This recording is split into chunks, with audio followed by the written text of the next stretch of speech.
Assalamualaikum warahmatullahi wabarakatuh. Bagaimana kabarnya hari ini sahabat kelas 5? Semoga kita semua dalam keadaan sehat walafiat. Video pembelajaran hari ini kita akan bahas tentang perpindahan kalor atau panas. Tujuan dari pembelajaran ini ialah siswa dapat menjelaskan berbagai macam cara perpindahan kalor atau panas. Selanjutnya perhatikan baik-baik videonya sebagai berikut ini. Perpindahan kalor secara konduksi. Perpindahan kalor secara konduksi disebut juga perpindahan kalor secara hantaran, yaitu perpindahan kalor tanpa memindahkan zat perantaranya. Pada peristiwa perpindahan kalor secara konduksi, yang berpindah hanya energi kalornya saja. Umumnya, perpindahan kalor secara konduksi terjadi pada zat padat. Ini contohnya besi yang dipanaskan ujungnya. Agar kamu lebih mudah memahami peristiwa konduksi, mari kita lakukan kegiatan ini. Peristiwa konduksi dapat diumpamakan dengan kegiatan memindahkan buku secara estafet yang dilakukan oleh kamu dan temanmu. Buku yang dipindahkan secara estafet kita umpamakan sebagai kalor dan orang yang memindahkannya sebagai zat perantaranya. Ketika kamu dan temanmu memindahkan buku secara estafet, yang berpindah hanya buku itu saja. Sedangkan kamu dan temanmu sebagai perantara tetap diam di tempat dan tidak berpindah. Begitu pula dengan peristiwa konduksi, hanya kalor yang berpindah, zat perantara tetap. Contohnya, saat kamu membuat teh dan memegang salah satu ujung sendok yang dimasukkan ke dalam air panas, apa yang terjadi? Nah, lama-kelamaan ujung sendok yang kamu pegang juga akan terasa panas. Peristiwa tersebut merupakan salah satu contoh perpindahan kalor secara konduksi. Pada perpindahan kalor secara konduksi, kalor akan berpindah dari satu benda bersuhu tinggi menuju benda yang bersuhu lebih rendah. Nah, peristiwa yang lain dapat kamu jumpai saat memasak.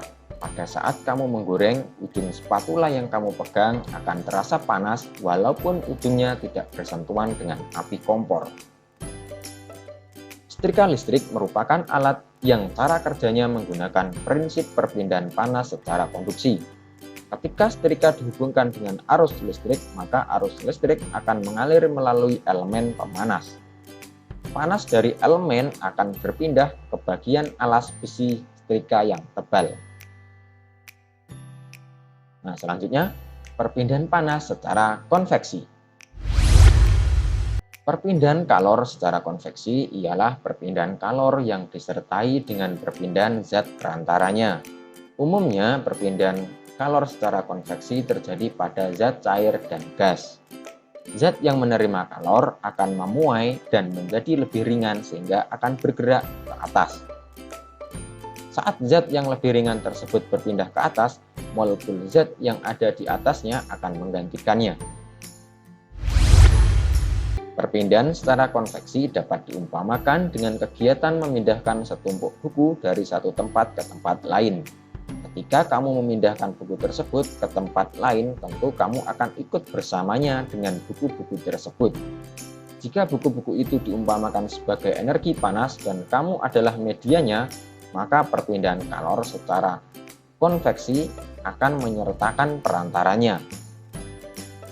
Nah, peristiwa konveksi terjadi pada saat merebus air.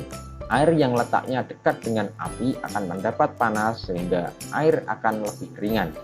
Air akan bergerak ke atas dan digantikan oleh air yang ada di atasnya, demikian seterusnya.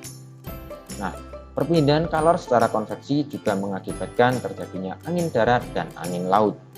Angin darat terjadi karena udara di darat pada malam hari cepat dingin daripada udara di laut. Sehingga udara yang berada di atas laut akan naik dan udara dari darat akan menggantikan posisi udara yang naik tadi. Jadi alirannya ini dari darat menuju ke laut. Angin laut terjadi pada siang hari daratan lebih cepat panas dibandingkan di laut. Sehingga udara di darat akan naik dan udara dari laut akan mengalir ke darat menggantikan tempat udara yang naik tadi. Jadi alirannya dari laut menuju ke darat. Keadaan ini digunakan para nelayan untuk pergi melaut pada malam hari dan kembali ke darat pada pagi atau siang hari. Sedangkan contoh peristiwa konveksi yang lain adalah penggunaan cerobong asap pada pabrik. Apakah di rumahmu dipasang jendela ventilasi? Pemanfaatan ventilasi sebagai sirkulasi udara di dalam rumah juga memanfaatkan perpindahan panas secara konveksi. Nah, selanjutnya perpindahan panas secara radiasi. Bagaimana panas matahari dapat sampai ke bumi? Kalor dari panas matahari tidak dapat berpindah secara konduksi karena udara yang terdapat di dalam atmosfer termasuk konduktor yang paling buruk.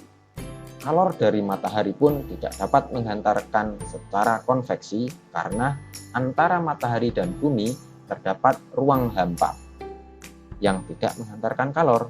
Jadi, kalor matahari merambat ke bumi tanpa melalui zat perantara.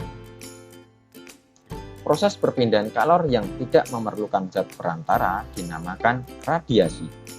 Dapatkah kamu memberi contoh lainnya perambatan kalor secara radiasi? Ketika kamu dan temanmu pergi berkemah ke pegunungan, udara di pegunungan sangat dingin.